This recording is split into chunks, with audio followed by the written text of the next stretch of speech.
Welcome, everybody, and thanks for being with me this next hour. You are listening to Everyday Astrology with C.A. Brooks on Transcendental Tuesdays, where hopefully we are changing the way we listen to the world. And we're broadcasting on 12radio.com, also simulcasting on my YouTube channel that has the same name, Everyday Astrology with C.A. Brooks. So if you'd like to pop over there, the chat room is open. And hey, I see Renee. Thanks for being an early bird, Renee. Thanks for being over there. And for those of you who are we used to always use Facebook as our chat room, but I'm finding this one on YouTube a whole lot easier to follow because I don't have to keep refreshing it. So if you'd like to make a comment or ask a question, please go over there. And I try to keep an eye on it. Although those of you who are familiar with this show, it's an astrology show. That's mostly what we talk about, but we also talk about some tarot and spirituality and those sorts of things.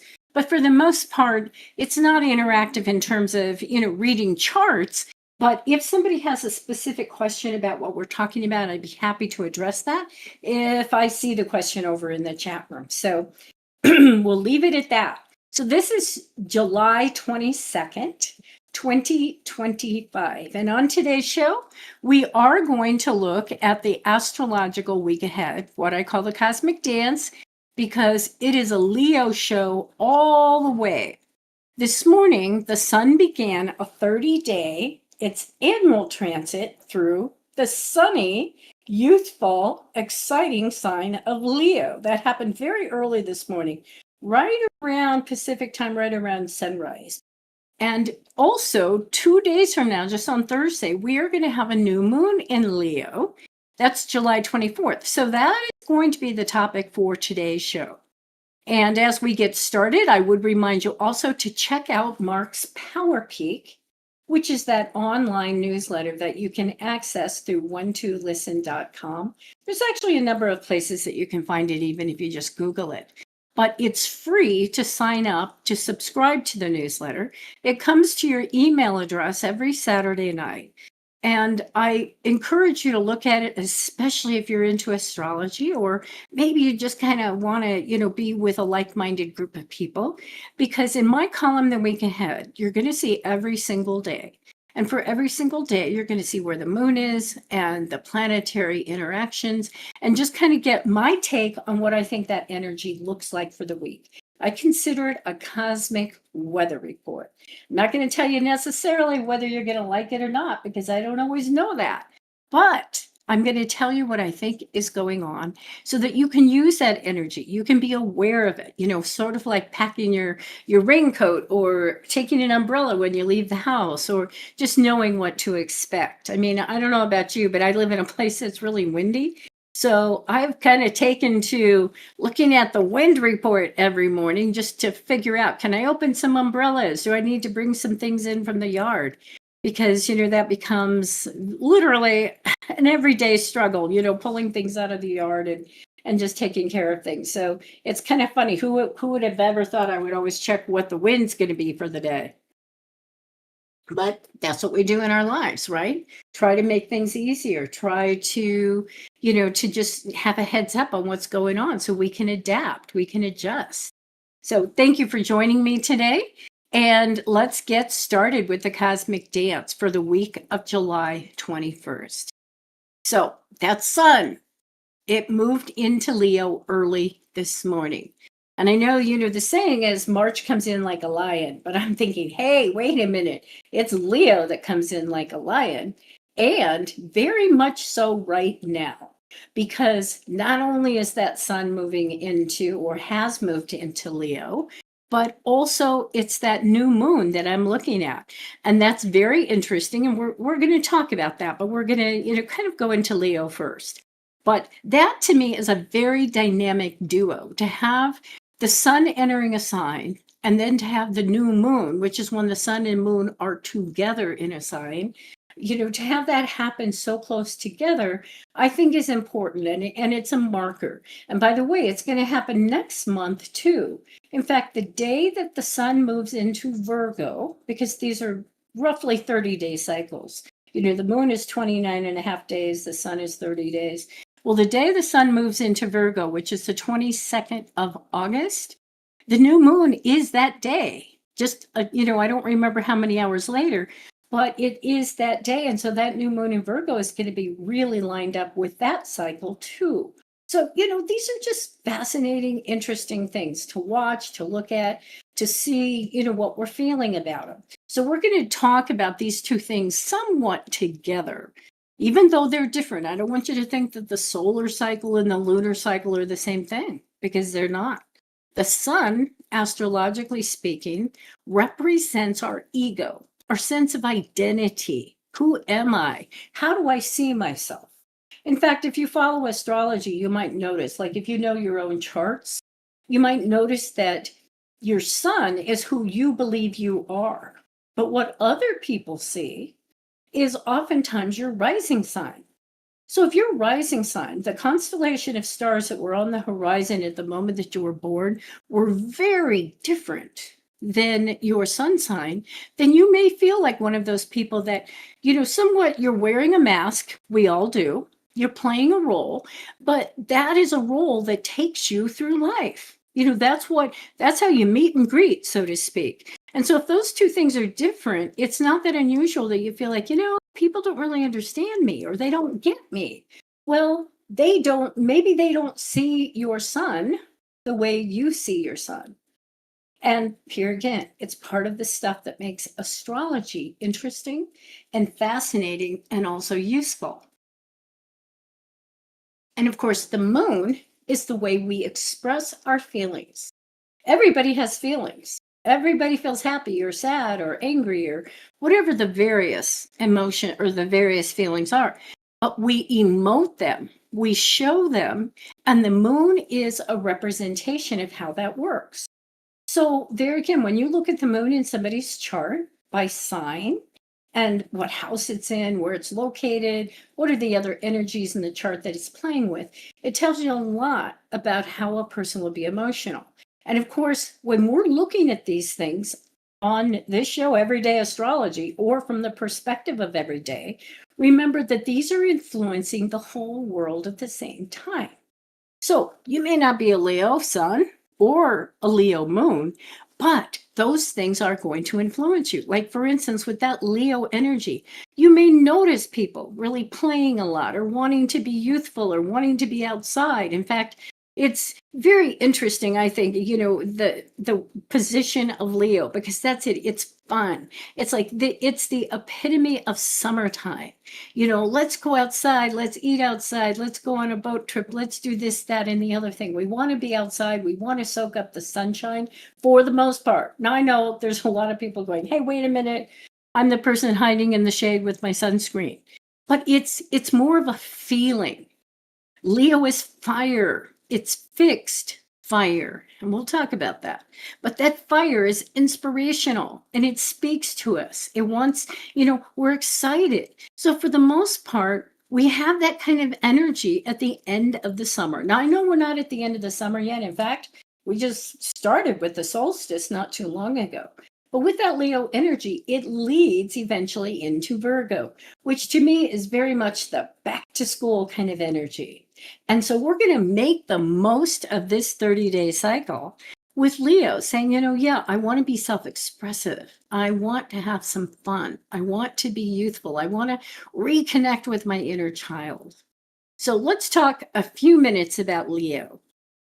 Every sign is associated, is categorized with what we call a modality and also with an element. And the modality, sometimes I feel like when I'm saying these things, they all sound kind of the same. So I think rather than explaining that, I'm just going to talk about what it looks like. Leo is in the fixed modality, but it's also in the fire element. Fire resonates with our spirit, with our will.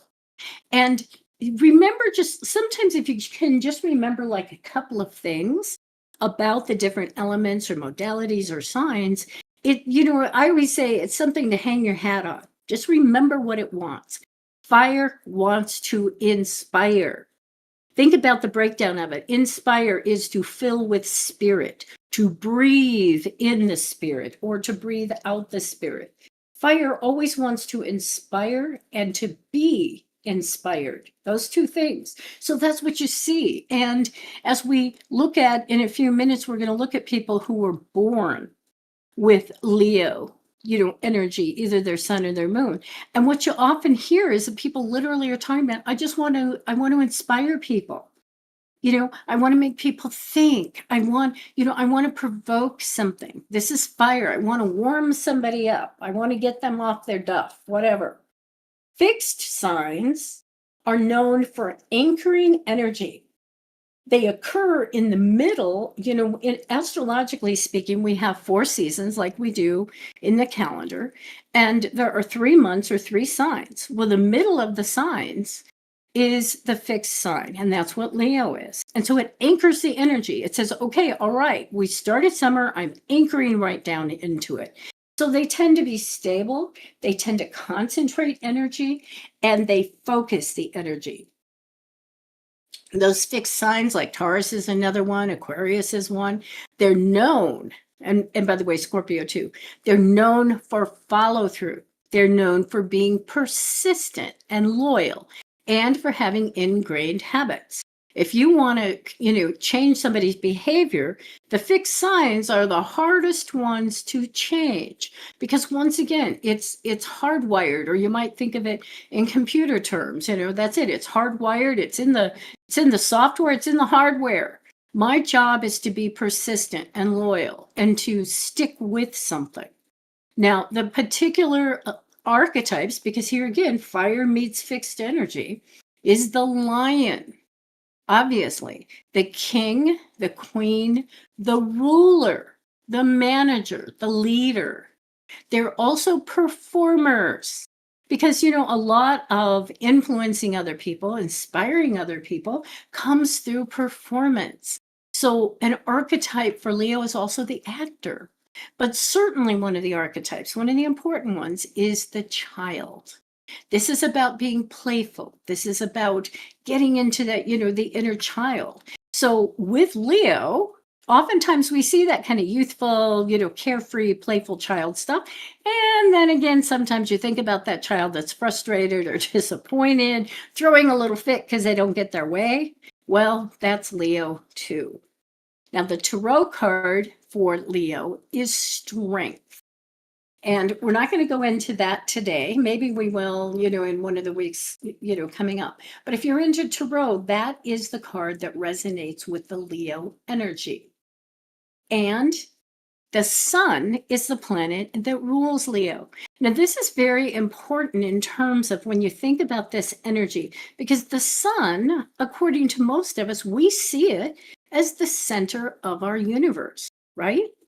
So here is the sun itself ruling one of the signs. Now, if you believe in hierarchies, which quite truthfully, that's one of the words that we're going to use, or one of the concepts, Leo does. Leo says, well, you know what? Some people are better than other people. There are hierarchies, and they're there for a reason. Whereas if you look at its opposite sign of Aquarius, Aquarius says, no, no, no, no. We're all equal. We're shoulder to shoulder. We're all equal, but different. And yet, just like other signs, when you look at this continuum, Leo is the one that almost always gets the bad rap of being egotistical and really being into their ego and me. And to some extent, that's true. But we're going to explore why that's true. But the irony is sometimes it's the Aquarian, also that fixed energy, but it's mental, that says, oh, I believe in total philanthropy, and I believe in humanitarianism, and I believe all's equal. But does it really work out that way? What you'll see is that there can often be a hidden agenda. And, that's just the way the signs work. So there's that tug of war between Leo and Aquarius, between how do we look at the world? Do we see it in these little boxes? Do we say, hey, hierarchies are okay. Let's just have a plan and say, yeah, some people are better than other people, or some events or some, experiences, they're better than other ones. I like to be able to discern them. And Aquarius is more, at least it is wanting to see it the other way, wanting to see things as equal, even if they're different. So, understanding Leo, if we go into the mythology, and of course, every one of the astrological signs has a number of mythological stories that go along with it. And so, depending on the book you're reading, or, and just think about life in general, how many, I mean, our culture is so rich with stories and mythologies. So in this case, I'm going to bring up the one Parsifal, who that particular myth has to do with the missing, the sick, the impotent, or the incapacitated father. So here you have the child who, for whatever reason, has nothing to do with them, does not have this strong authority figure behind them. Maybe it's even about having a name. I think sometimes in different cultures, how your name means something. You're supposed to belong to a whole group of people, and that last name, or maybe your mother and your father's last name. They signify who you are, or who people think you are. Well, in this case, and there again, you don't have to agree with that, or, some of us are probably going, nope, I don't even want people to know what my last name is, right? Or I don't want to be associated with that. That's not the issue. The issue is that in this particular case, when we think culturally about the way people grow up, this is the child that is missing that strong, authoritative, loving, guiding father image. Now, sometimes you'll actually see that in people that have a lot of Leo in their charts, but it doesn't necessarily translate into, oh yeah, their father left when they were 3 years old. Do not make that mistake of thinking that it's that kind of an exchange, or it's that kind of issue that it's one for one. This always is more metaphysical, psychological, and emotional. So it is the child that is always questing for the father, searching for my image, searching for myself. Who am I? So that's what we see in the Leo. Sometimes a person with multiple character flaws that can be corrected by continually searching for meaning and for self-expression. Now that's who Parsifal was. And what happens too is, what does Parsifal do? I don't remember all the details, but he's out there questing, always looking for his reflection in other people, always wanting to somehow build up an image by whatever rewards or treasures he can find outside of himself. So Leo really becomes this sign where we remember that this is the search, looking inside for personal meaning rather than outside. And of course, all of us bounce back and forth with that, right? With, okay, if you clap, if everybody comes into the chat room, or if everybody tells me how wonderful I am, then I must be a good person. But is that true? And of course, we know. No, of course it's not true. Whenever we're looking for personal meaning outside of ourselves, we're always bound to be disappointed. And it is a bouncing ball, or, think about it like being a puppet on strings. It's never going to be continually satisfying, because we're always looking for the next person who's going to applaud, the next person who's going to tell us we're okay, or the next outfit, the next hairstyle, the next job, whatever it is. Leo is about looking for personal meaning and identity, authenticity, but eventually realizing it comes from the inside, not from the outside. And this goes right back to the sun being the ruler of this sign. Because in some ways, and here again, I'm using some some words here, but if you were the child of the sun, think about the deity there. Think about the divinity. You are literally a child of the sun god. How much better could it be? And so part of that is, that's it, understanding that light is within you. We're all children of the sun. We're all, in whatever way you express or think of higher power or God, or maybe you don't at all, but we're all that's the energy that we are, regardless of the fact that somehow daddy was missing.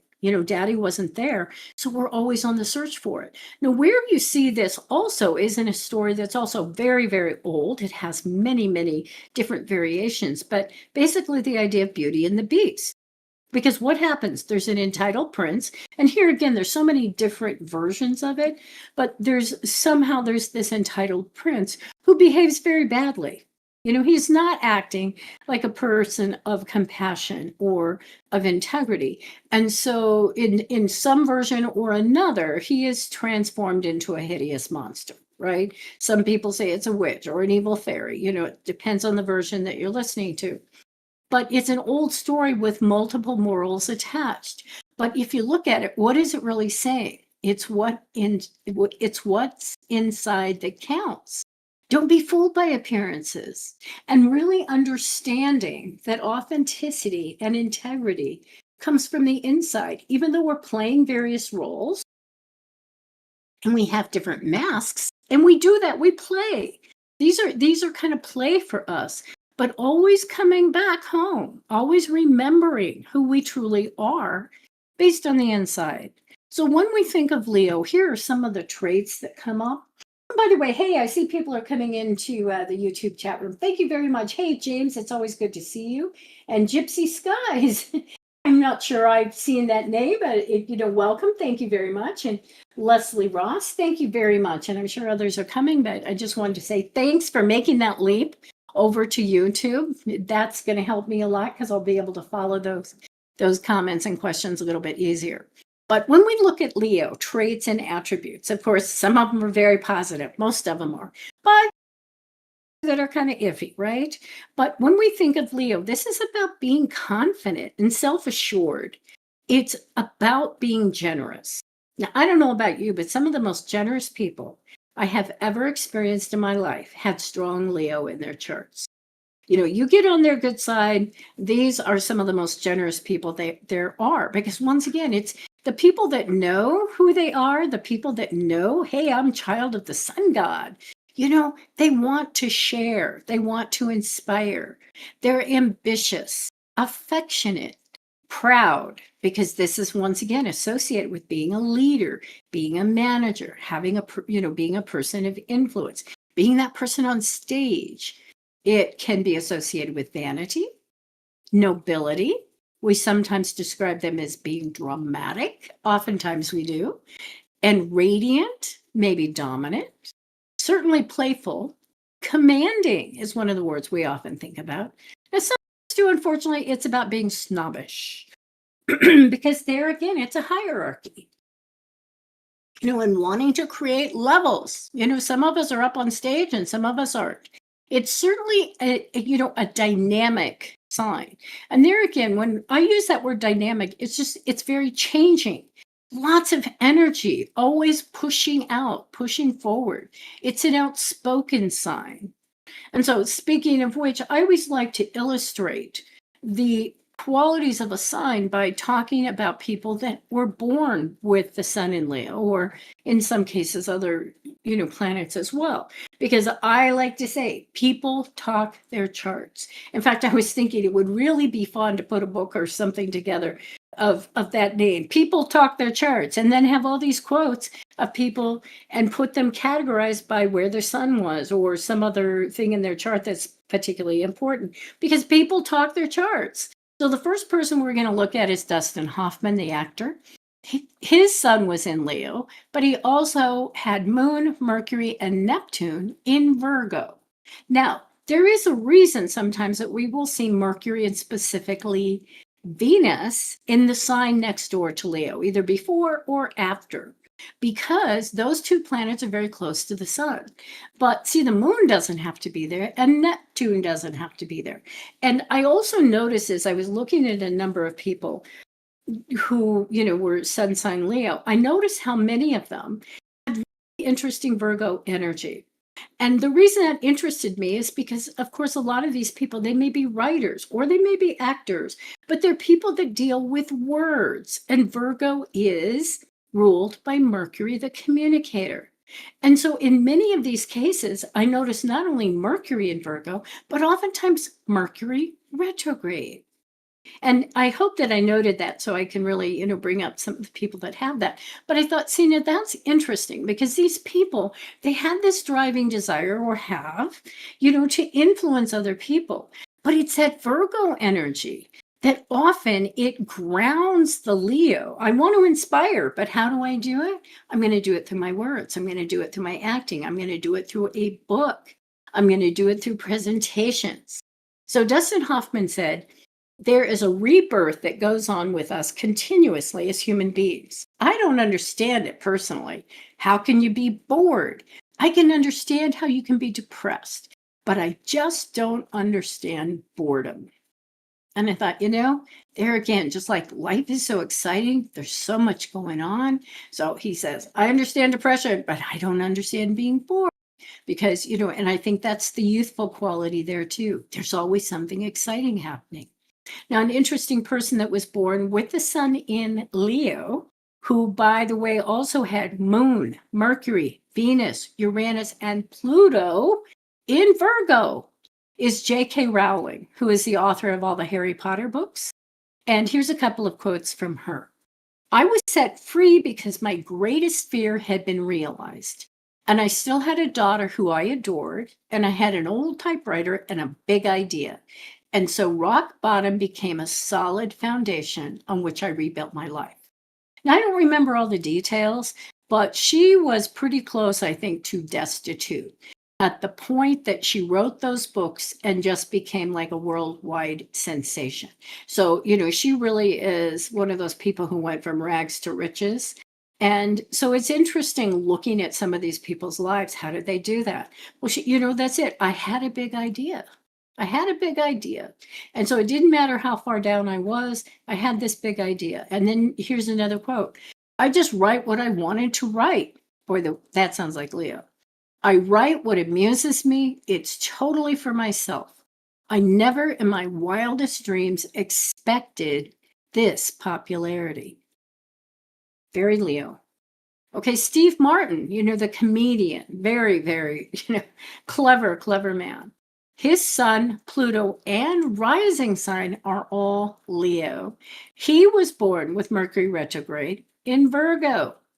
So he said, and of course, with him, it's going to be comedic.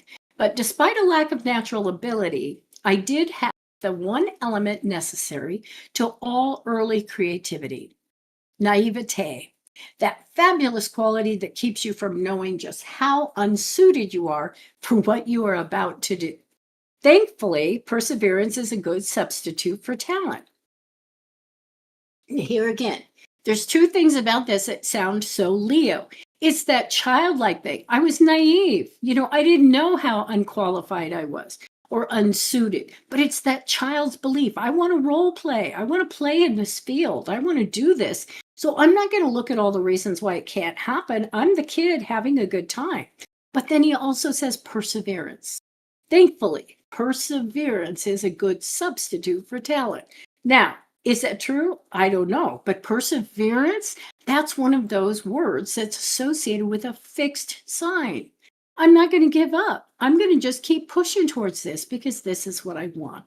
This one, too, is meant to be funny, but it's so Leo. I believe in equality for everybody, no matter how stupid they are or how superior I am to them. Now, see, to me, that's the kind of thing, it's like when you go, are you serious? No, but, somewhere there's that seed. Now, I'm not saying Steve Martin feels like he's superior to people, but I'm saying he's saying out loud, in a sense, what at least is going through the Leo mind and heart, and not just his, lots of them. So I think that's a funny way of saying that. All right, now here's another person, not too surprising, Madonna. Talk about being a performer, gathering attention.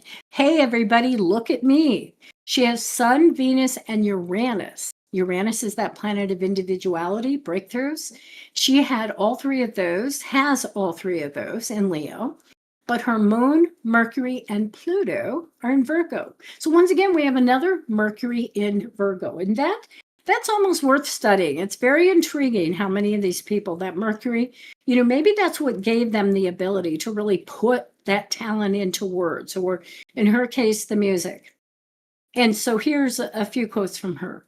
I am my own experiment. I am my own work of art. Now, see, you hear that Leo pride, that Leo sense of nobility. She said, I stand for freedom of expression, doing what you believe in and going after your dreams. And see, once again, Leo is about expression, being able to express yourself, being able to be authentic. She also said, it's your joy, if your joy is derived from what society thinks of you, you're always going to be disappointed. See, we already talked about that.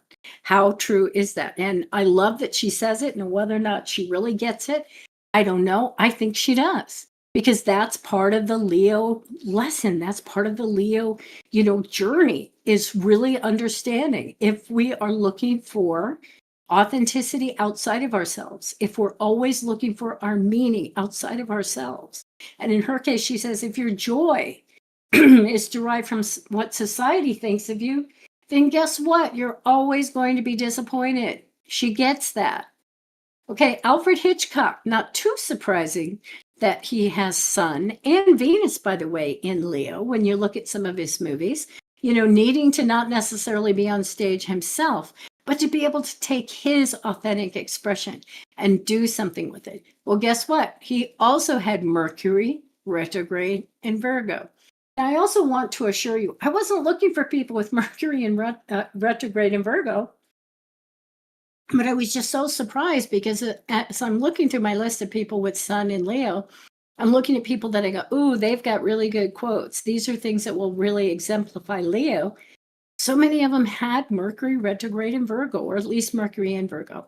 So Alfred Hitchcock said, what is drama but life with the dull bits cut out? And there again, I love that with Sun in Leo, because it's kind of like, let's get to the nice, juicy parts. It's okay to leave those other bits out. Alfred Hitchcock also said, if I won't be myself, who will? Now, I've heard versions of that in similar vein by many actors or, people, if you look through the years. But I love that. If I won't be myself, who will? Think about that. That could kind of be up on your desk or something, right? All right, Wes Craven, he did all those horror movies.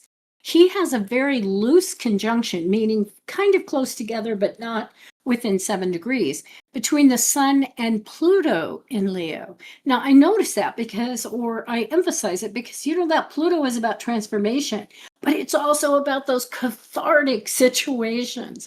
And when I think about the kind of movies that he makes, they are definitely about, and Pluto is associated with elimination. It's associated with death and rebirth. So it seems very, that Sun and Pluto are so close together. And, often when you see a person with Sun and Pluto close together, you see a person who in their lifetime, they have lots of life and death situations, maybe not even in themselves, but in their friends and their families, or they happen to be the person who witnesses the car crash and they're there holding that person's hand until the ambulance comes. They seem to be around cathartic, serious situations in their life, and they tend to have a great influence and effect on other people's lives as well. So, if that's you, or if you know somebody like that, that's Sun and Pluto. It doesn't, there again, it doesn't mean those people are going to die or die early. It just, I'm just surprised in my own clientele and people I talk to. When I see that Sun Pluto together, and I mention something like that, they'll tell me, they'll say, oh my God, I've had 5 experiences like that in my life. They just have a litany of it. But did they live through it? Yes. They somehow were the person that was in that place at that time, having an influence, having a cathartic situation, either for them or for somebody else. Now, Wes Craven had Venus and Mercury retrograde in Leo also. And by the way, his Sun is in Leo in the 8th house. And I mentioned that because the 8th house is ruled by Scorpio, which is Pluto. Pluto is the ruler of Scorpio. So see, that kind of ties it all together. Not only did he have Sun and Pluto together, but he also had his Sun in the 8th house, which is a Pluto house. So interesting astrology, at least from my perspective. Now, he said, a lot of life is dealing with your curse, dealing with the cards you were given that aren't so nice. Does it make you a monster? Or can you temper it in some way, or accept it and go in some other direction? I thought, how interesting is that? the man who, in a sense, makes monster movies or, makes monstrous situations. And he's talking about we're all born with some kind of a curse, whatever those things are that happen to us. And Lord knows, we're not in control of so many of the things that happen to us in our life. But he says, do you become a monster or do you accept it and move in another direction? That is, by the way, the Pluto way. That's the Scorpio way, saying I'm going to transform this situation. I'm going to bring rebirth out of all these ashes. The phoenix rising from the ashes. Okay, Meghan Markle. She has Sun, Mercury, and North Node. North Node, of course, to me is destiny, where, what I came to do, what I came to be. She has all of those in Leo in the first house. And I say first house because there it is, people, here it is. But her ascendant actually is Cancer. So even though she's got all those Leo planets sitting in the first house, her ascendant is Cancer. So there you see the mask that she wears. Where's her heart? Where's some of her emotional ties with family or with nurturing, with home, but almost destined with a sun in Leo to be out in the world in some way. Now here, and by the way, she said this years and years ago. It's not recent. She said, for work, I wear art. In real life, I wear clothes. You see, and once again, that strikes me as being that sun in Leo. Yeah, I play the role. I wear the clothes. But in real life, I'm not wearing that kind of stuff. So that, that to me is the play between the Cancer and the Leo right there in the first house. Okay, Napoleon Bonaparte. Remember who he was. And of course, I think we often think of him as the military leader that, took on a little bit too much, but he had actually quite an influence on the history of France. He had Sun and Mercury in Leo. And he said, the reason most people fail instead of succeed is they trade what they want most for what they want at the moment. And see, that kind of picks into or gets into the perseverance, the stability, the power of Leo, saying, because even though I do see it as a little kid who I want the ice cream now, there's that, that plan, so to speak. And I don't remember some of the rest of the parts of his chart. We're going to see it in there too.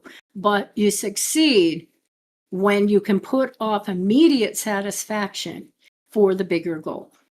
And then here's Martin Sheen. He's the last one. He was born on a new moon, which, by the way, in Leo, which, by the way, is the very definition of sun and moon in Leo, because they have to be together for a new moon. And he says, you do it for yourself. You don't expect to change the world. You don't even expect to influence your family or friends. You do it because you can't not do it and be who you are or who you're meant to be. Very Leo, Martin Sheen. All right. So now we do have some additional time that I want to move on to something else. And specifically, why do I think this is so spectacular this week to have that sun and lunar cycle energy, synthesizing and coming together? Well, here again, if you want to do a chart for the sun moving in Leo, and a chart for the new moon, there are some really interesting similarities in those outer planets. And as a reminder, remember, Pluto moved into Aquarius. We had Saturn and Uranus and Neptune all moving into new signs this year. Well, they now are in a place where when the sun moves through some of these signs, there's going to be big action. And that's what happens with Leo, because the sun is going to literally meet up with in some way. I'm not saying meet up with because they're not in Leo, but the sun sextiles Uranus. It trines Saturn and Neptune and opposes Pluto.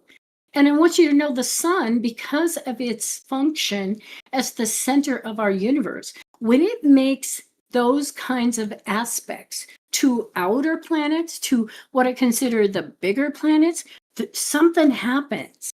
And there again, I'm not going to go, oh my God, there's just going to be events and events and events this week. I wouldn't rule it out.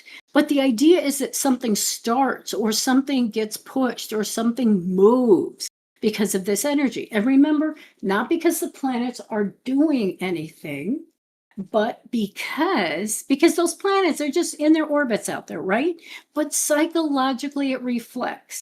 That's why astrology works. because we study the cosmic or the reflections that it has in our consciousness. So I'm going to give you a few ideas about what some of those things mean, but also knowing that with the moon and the sun together, they're both making those aspects to those outer planets. And because it's the beginning of their cycle, to me, that infuses the cycle with the energy. So here again, I'm going to give you the weather report, not tell you exactly what's going to happen because of it. But I can also tell you, as I write my article every week about what's going to happen, I'm not usually seeing the sun itself make 4 important aspects like this. This is a lot. And 3 of them happen on the day of the new moon, which is Thursday. So the new moon cycle is definitely infused. That 29.5 day cycle is definitely infused with this energy, as is the sun in Leo. So it's going to be an interesting 30 days. It's going to be an interesting month. So as we look at what is happening here, we know that the sun actually is going to sextile, which means it's a harmonious kind of connection. It's a positive connection, and that's going to happen tonight. That's the only one that doesn't happen on Thursday. So here's the sun getting together, so to speak, with Uranus. And the way I describe it is sparks are going to fly because these two are collaborating. And what is Uranus? Uranus is breakthrough. And when you put the sun and Uranus together, there's extraordinary intuition, creativity, and inspiration to move past personal limits. So here's some of the things that you can think about, that are possibilities. These are the things you would expect when the sun is in a positive relationship to Uranus, no matter what the sign. We expect to be inspired. We expect unconventional and highly creative energy to be out there. And we may attract people into our lives who have that kind of energy. We may meet somebody very unusual or who has an incredible influence on our lives. It's usually high energy, flashes of genius. It's progressive. And it has an amazing capacity for self-improvement. So here again, somebody's listening to the show or something that goes on today, you go, you know what, I really want to try this. This is a part of my life. I want to change. I want to get better at it. I want to become the master. So it inspires self-improvement because once again, breaking out of some of those tight little boxes that we put ourselves in. It's creative problem solving. So if you're facing a dilemma, something going on, and you're just not sure how to fix it, this is great energy today. And I would also say, I think sometimes it certainly has worked for me. I come up with the best solutions, not when I'm trying to use my rational mind to solve them, but when I literally say, I don't know how to solve this, but I'm open to finding out. And I say it in different ways. I've given you examples before of all of a sudden, just almost like manna falling from heaven. All of a sudden, I realized the solution to something that I've struggled with, like one time for 4 or 5 hours, literally struggled with it. And all of a sudden, I could just see it. Just see it. That is Sun sextile Uranus. It bestows a tolerance for other people, especially people that are different than ourselves. Just being more tolerant of differences. It's inventive, innovative, and more than anything else, expect breakthroughs. Now, by the way, the moon doesn't make this connection until Thursday. So emotionally, we may even find that emotionally it kind of hits us on Thursday when the moon makes that kind of a connection to Uranus. So let's jump to the new moon on Thursday. And that is, so once again, both of these planets, we call them planets, we know they're luminaries, but the new moon is going to be sitting at 2 degrees of Leo. And it has the potential for being an incredible cycle. I called it a tour de force because it truly is. The sun and the moon at Leo are making all these trine aspects to Saturn, the planet of discipline, to transcendental Neptune. Both of these are in Aries. It's a fire sign, marked by creativity and courage and independence and fearlessness. Aries is a cardinal sign. We were talking about fixed energy before. Well, Aries is the cardinal fire sign. And cardinal says, let's go, let's take action, let's do something, let's start something. And quite honestly, these aspects alone are enough to just kind of light up the cosmos and or to act as harbingers of things to come. So, and once again, I find it spectacular that the sun is making all four of these aspects this week, and specifically on Thursday, three of them happening. So here again, here are some things to think about. If we were looking at sun in a good connection to Saturn, and this by definition is trine. We call it a trine, means they're 120 degrees apart, because here is Saturn over at 2 degrees of Aries and the sun at 2, and actually the Saturn may be at 1. But in any case, making this trine to Sun at 2 Leo, Moon at 2 Leo, and then Saturn sitting in Aries. Now, of course, it goes without saying almost for anybody who listens to astrology, studies it, Saturn's a planet of discipline and organization. So what do we expect? We expect maybe on Thursday, but certainly throughout this cycle, that discipline and organization could be a big thing. Being able to channel that strong willpower that is coming through. Sun trine Saturn is usually, like, if you looked at it in somebody's chart, it's a person who tends to be responsible, but they're balanced. They're not overly so. They're loyal and reliable and trustworthy. This is an energy of integrity, keeping our word. It's also an energy of confidence and knowing yourself and your purpose and your talents. So here again, pay attention on Thursday. What's going on? What kind of people do you meet? What kind of events or experiences are you having? But I also want to emphasize the idea, none of these things are in isolation. So here's the sun trine Saturn, but you know what? The sun is also trine Neptune. And why? Because right now Saturn and Neptune are sitting right together. They're not a perfect conjunction, and they're not going to be until 2026.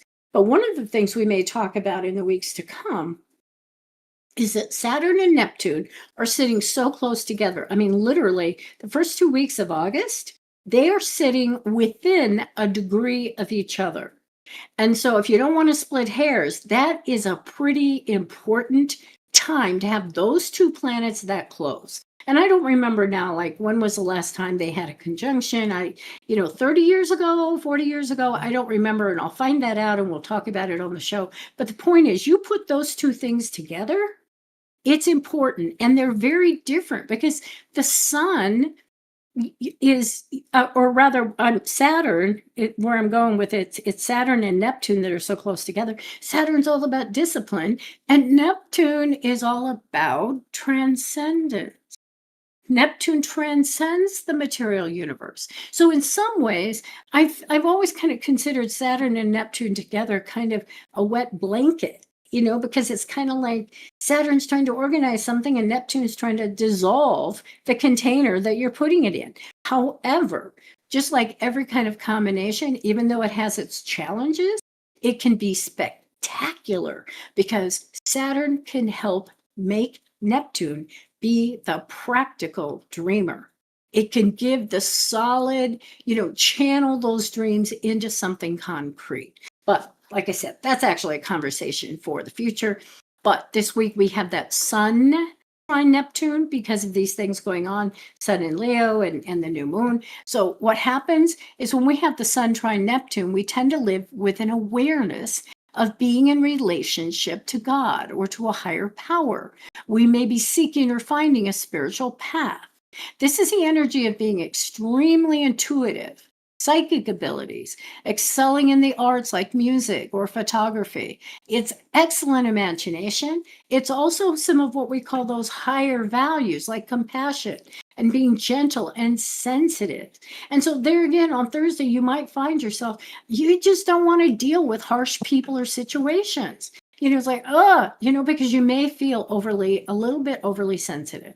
But this is an energy also that colors outside the lines because the sun picking up that energy of Neptune says, I'm transcending the physical universe, the reality. But the other thing going on is that the sun and moon are also opposing Pluto. Now, this one is a little bit harder. They're not sitting together. I'm not going to say they're not playing nice, but they're definitely across the table from each other and they're negotiating. So this could also, and this is what I'm saying, all these things are happening simultaneously, not only on Thursday, but kind of infused through the next 30 days. So that sun opposing Pluto, control issues. We're resistant to change. We want to control all the details. So if something's going on, we may find people all of a sudden just, I'm in charge, I want to be the boss. There's an intensity involved with it. And also there again, a sensitivity, especially to criticism. It could bring on or kind of be the foundation for cathartic experiences, transformations. It's, by the way, an energy of being the survivor. It could be secretive. You may find that people aren't telling the truth, or at least they're hiding their feelings or hiding information. It's about being very willful. Sometimes people will turn into being intimidating or manipulative with others because it's a powerful energy. And we're fascinated with power. Sun opposing Pluto, the planet of transformation. So it's helpful if we can accept, especially what we can't control, and view everything as an opportunity to learn or to understand ourselves better. So we got an exciting week coming up really. But please remember, Leo is the sign that helps us access our inner child, tap into our creativity, feel our natural radiance, be more authentic in self-expression, and build confidence. And if we have leadership abilities or talents for performance, Leo will bring them out. No, we don't necessarily have that, and Leo doesn't necessarily have it. It wants to have it, but it'll bring them out if they're there. Leo warms to appreciation and applause. And here's the other thing, maybe more than any other sign, even Libra, which is the sign of partnership, we often think of it as the sign of, lovers, etc. But even more so than Libra, Leo loves to be in love. Loves it. So partners may become very important during this time, or, me and mine, and, just like, finding that bond with another person. And, usually it's romantic, but it may not even be romantic. Maybe it's just going to be, some kind of a partnership where you feel like you have a joint purpose, a goal. Leo's naturally dramatic, flamboyant, colorful, playful, romantic, big-hearted, and generous. And what's not to like about that side of ourselves?